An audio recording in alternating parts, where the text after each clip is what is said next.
నమస్కారం అండి. నా పేరు డాక్టర్ ఆర్ఎంపి శెట్టి.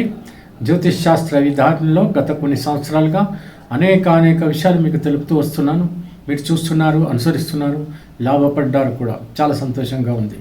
అయితే దయచేసి ఈ ఛానల్ని సబ్స్క్రైబ్ చేయండి, షేర్ చేయండి, ఏదైనా కామెంట్స్లో ఉంటే పెట్టండి, బెల్ ఐకాన్ని నొక్కండి.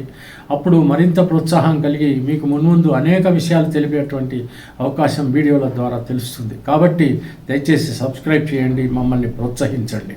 ఇకపోతే ఇప్పుడు నేను చెప్పాల్సినటువంటి ఒక ముఖ్యమైనటువంటి విశేషం ఏమిటంటే, తులారాశి వారికి జూలై మాసం 2025 సంవత్సరంలో మాస ఫలితం ఎలా ఉంటుందో తెలియజేస్తున్నాను. జాగ్రత్తగా వినండి. అయితే ఒక చిన్న విన్నపం ఏమిటంటే, మీ జాతకాన్ని కూడా ఒకసారి పరిశీలించుకోండి. మీకు జరుగుతున్నటువంటి దశ ఏమిటో తెలుసుకోండి. ఆ దశానాథుడు మీకు శుభకరమైనటువంటి పరిణామాలకి ఇవ్వగలుగుతున్నాడా, లేకపోతే ఏదైనా సమస్యలను కలుగజేస్తున్నాడా అనే విషయం తెలుసుకుని ఆ తర్వాత ఈ గోచార ఫలితాల్ని ఎప్పుడైతే జత చేసుకుంటారో మీకు అనేక విషయాలు అర్థమైపోయి మీరు ముందుకు అడుగులు వేయేటువంటి పరిస్థితి ఏర్పడుతుంది. కాబట్టి దయచేసి జత చేసుకుని చూసుకోండి. ఇకపోతే ఈ యొక్క తులారాశిలో కనుక తీసుకున్నట్టయితే ఏ ఒక్క నక్షత్రాలు, ఏ పాదాలు ఇందులో ఉంటాయని అంటే, ఒకటి చిత్తా నక్షత్రం 3-4 పాదాలు, ఆ తర్వాత స్వాతి నక్షత్రం 1-2-3-4 పాదాలు, ఆ తర్వాత విశాఖ నక్షత్రం 1-2-3 పాదాలు మాత్రమే ఉంటాయి. ఇక గ్రహ గమనాల విషయంలో కనుక వస్తే, కుంభరాశిలో రాహు ఉంటాడు, తర్వాత మీనరాశిలో శనైశ్వరుడు, వృషభ రాశిలో శుక్రుడు, మరి మిథున రాశిలో రవి, తర్వాత గురువులు, ఆ తర్వాత కర్కాటక రాశిలో బుధుడు, ఆ తర్వాత ముఖ్యమైనటువంటి విశేషం ఏంటంటే ఇక్కడ సింహరాశిలో మాత్రం కేతు, కుజుడు ఉంటారు. కుజుడు 29వ తేదీ జూలై వరకే ఉంటాడు ఈ యొక్క సింహరాశిలో. అటువంటి పరిస్థితిలో ఏమవుతుందంటే, మీకు లాభభావంలో అంటే 11వ స్థానంలో ఏం జరుగుతుందనంటే, ఖచ్చితంగా చాలా పరిస్థితులు అడ్డదిడ్డంగా ఉంటాయి. వ్యాపారస్తులకు కానీ, లేకపోతే ఎవరికైనా సరే ఇతర రంగాల్లో ఏదైనా కన్సల్టెంట్స్ ఉంటారు, బ్రోకర్స్ ఉంటారు. ఇదంటే మొత్తానికి వ్యాపారస్తులందరి విషయంలో తీసుకోండి, ఆ లాభభావం అనేటువంటిది దెబ్బతినే ప్రమాదం ఖచ్చితంగా ఉంటుంది. చలనచిత్ర రంగంలో ఉన్నటువంటి వాళ్ళకు కూడా కొంచెం ఇబ్బందికరమైనటువంటి పరిస్థితులు ఏర్పడవచ్చు. ఎందుకంటే నేను ఆల్రెడీ ఒక వీడియోలో చెప్పి ఉన్నాను, ఇక్కడ కేతువు తర్వాత కుజుడు ఎప్పుడైతే కలిసి ఉంటారో ఈ సింహరాశిలో పిశాచ యోగం అనేటువంటిది ఏర్పడుతుంది.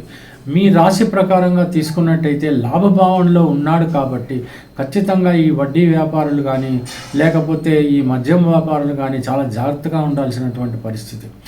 ఏమాత్రం వీళ్ళు ముందుకు అడుగులు వేసి ఇంకా మా వ్యాపారాలు బాగా సజావుగా సాగాలి అని అంటే చాలా ఆపదల పాలవుతారన్నటువంటి విషయం మీరు అర్థం చేసుకోవాలి. ఇంకొకటి అంటే, ముందు చూపు కనుక లేకపోతే చాలా తీవ్రమైన గతిలో దెబ్బతినేటువంటి ప్రమాదం ఉంటుంది. అయితే ఒక విషయం ఏంటంటే, గురువు ఏ యొక్క భావాలను వీక్షిస్తుంటాడో ఆ భావాలు మాత్రం పదిలంగానే ఉంటాయి, సురక్షితంగానే ఉంటాయి. ఆ భావాలు ఏమిటి అనేటువంటి విషయానికి వస్తే కనుక, తాను ఉన్నటువంటి క్షేత్రం నుంచి మిథున రాశిలో ఉన్నాడని ఇప్పుడే కదా చెప్పాను. అయితే చూసేటువంటి భావాలు లగ్న భావము అంటే శరీరము, అంటే ఆరోగ్యం బాగానే ఉంటుంది అని మనం అర్థం చేసుకోవాలి. ఆ తర్వాత 3వ భావము సోదరిమణులతో సఖ్యత బాగుంటుంది, ధైర్యం బాగానే ఉంటుంది. ఏదైనా ఒక కార్యక్రమాన్ని చెయ్యాలి అని అనుకుంటే ధైర్యం, సాహసంతో చేసేటువంటి అవకాశాలు ఖచ్చితంగా ఉంటాయి. పంచమ భావం అంటే సంతాన క్షేత్రం. అంటే సంతాన భావం బాగున్నప్పుడు ఏమవుతుందంటే, మీ పిల్లలు సంతానం చక్కగా చదువుకోవటం, వాళ్ళ పద్ధతుల్లో వాళ్ళు నడవటం, మిమ్మల్ని ఏ విధంగానూ విసిగించకపోవడం, ఇవన్నీ కూడా వాళ్ళ ఆరోగ్యం బాగుండడం, ఇవన్నీ కూడా జరిగేటువంటి పరిస్థితులు. ఇక ధనాదాయం ఉంటుందనంటే ఖచ్చితంగా ఉంటుంది, ధనాదాయం ఉండకుండా పోదు. కాకపోతే ఎక్కువగా ఆశలకు పోయి మాత్రం నిరుత్సాహపడవద్దని నేను అంటున్నాను. పోతే ఇంకొకటి ఏంటంటే, కోర్టు కేసులు ఉన్నటువంటి వాళ్ళు సాధ్యమైనంత 28వ తేదీ జూలై తర్వాత మాత్రమే మీరు అందులోకి ఆలోచన చేస్తే మంచిది అనేటువంటిది మీరు అర్థం చేసుకోండి. తర్వాత విదేశాలకి వెళ్ళాలి అని అనుకుంటున్నటువంటి వాళ్ళు పరిస్థితులు అంత బాగోలేవు వాతావరణ రీత్యా, కానీ అప్పటికీ మీకు అర్హత ఉండి అవకాశాలు ఉంటే మాత్రం మీరు తప్పకుండా ప్రయత్నాలు ప్రారంభించాలి. ఆ విధంగా వెళ్ళేటువంటి అవకాశాలు కూడా ఉంటాయి. ఇక వివాహం కానటువంటి వాళ్ళు మీరు సత్వరం మీ ప్రయత్నాలు ప్రారంభించండి. తప్పకుండా వివాహాలు జరిగేటువంటి అవకాశాలు కూడా గట్టిగానే ఉన్నాయి. ఇకపోతే నూతన వ్యాపారాలు ప్రారంభించాలి అని అనుకుంటున్నటువంటి వాళ్ళు ఆగస్టు మాసం నుంచి మీరు అలాంటి ప్రయత్నాలు చేయండి. తప్పకుండా నూతన వ్యాపారాలు ప్రారంభించవచ్చు. మీకు ఏ వ్యాపారం అయితే సజావుగా ఉంటుందో, ఎవరితో కలిస్తే బాగుంటుందో ఇవన్నీ కూడా ఒకసారి జాతకరీత్యా చూసుకొని మాత్రమే, ఒక ప్రణాళికాబద్ధంగా మాత్రమే మీరు అటువంటి వ్యాపారాలు మీరు పెట్టుకోవాల్సినటువంటి పరిస్థితి. లేకపోతే తీవ్రగతిన దెబ్బతినేటువంటి ప్రమాదం ఉంటుంది. కాబట్టి జాగ్రత్తగా ఉండాలి. అయితే ఇప్పుడు ఏమవుతుందంటే శుక్రాచార్యులు అంటే శుక్రుడు ఇక్కడ మరి వృషభ రాశిలో స్వక్షేత్రంలో ఉన్నాడు. కాబట్టి లలిత కళలకి అద్భుతమైనటువంటి కాలంగా మనం ఈ మాసం అంతా చెప్పవచ్చు. ఇకపోతే ప్రొఫెషన్ రంగంలో ఉన్నటువంటి వాళ్ళు, డాక్టర్లు అయితేనేమి, ఇంజనీర్లు అయితేనేమి, లాయర్లు అయితేనేమి, సాఫ్ట్వేర్ వాళ్ళు, వీళ్ళందరికీ కూడా బాగానే ఉండేటువంటి అవకాశాలు ఉంటాయి. వాళ్ళు ఎట్టి పరిస్థితుల్లోనూ ఆందోళన పడాల్సినటువంటి అవసరం ఎంత మాత్రం లేదు. ఇంపోర్ట్స్ ఎక్స్పోర్ట్స్ రంగం కూడా బాగానే ఉంటుంది. ఆ తర్వాత ఈ యొక్క హ్యాండీక్రాఫ్ట్స్ రంగం కూడా బాగానే ఉంటుంది. బట్టల వ్యాపారులకి పర్వాలేదు, వాళ్ళకు కూడా పెద్దగా లాభాలు రాకపోయినా నష్టాలు మాత్రం ఎట్టి పరిస్థితుల్లో రావని చెప్పవచ్చు.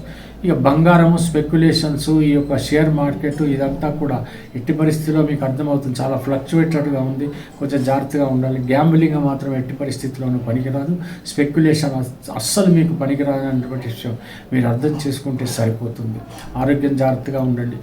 వినోదాలు, తర్వాత ఏదైనా శుభకార్యాలు పాల్గొనేటువంటి అవకాశాలు ఖచ్చితంగా ఉన్నాయి.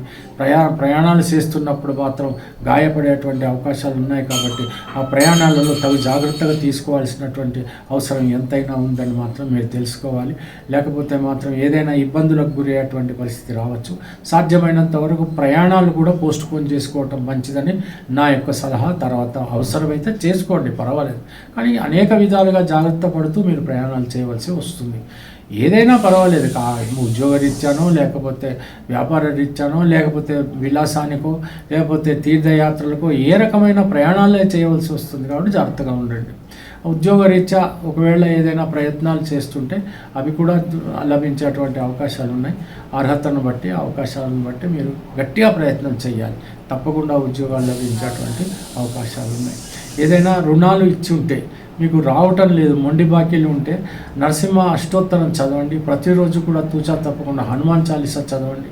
ఆ తర్వాత లక్ష్మీ నరసింహస్వామి అష్టోత్తరం తప్పకుండా చదవండి. అప్పుడు మేలు కలుగుతుంది, శుభాలు కలుగుతాయి, ఆరోగ్యకరంగా ఉంటుంది, ఆనందకరంగా ఉంటుంది. తెలిసింది కదండి. సెలవు, మరి ఉంటాను. నమస్కారం.